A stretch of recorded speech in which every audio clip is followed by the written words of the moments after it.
যেই ব্যক্তি রাতের বেলা এই দোয়াটি 3 বার পরে ঘুমিয়ে যাবে, আল্লাহর নবী বিশ্বনবী সাল্লাল্লাহু আলাইহি ওয়াসাল্লাম বলেন, সকাল বেলা যখন আল্লাহ তাআলার বান্দা ফজরের নামাজের মাঝে যখন উঠবে, আল্লাহ নবী বলেন রাতের বেলা এশারের নামাজ পড়ার পরে, খাবার খাওয়ার পরে আল্লাহর বান্দা যদি এই দোয়াটা 3 বার পড়তে পারে, তাহলে আল্লাহ পাক রব্বুল আলামিন সকাল বেলা ঘুম থেকে ওঠার আগে আমার আল্লাহ তাকে নিষ্পাপ মাসুম বাচ্চার মতো আমার আল্লাহ পবিত্র বানায়া দেই।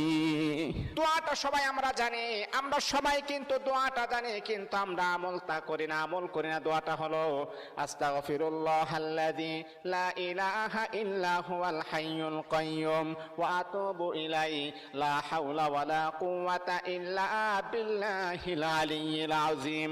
3 বার যদি আপনি পড়তে পারি, ইনশাআল্লাহ আল্লাহ পাক রব্বুল আলামিন আমার আপনার জীবনের সমস্ত গুনাহগুলোকে আমার আল্লাহ ক্ষমা করে দিবে।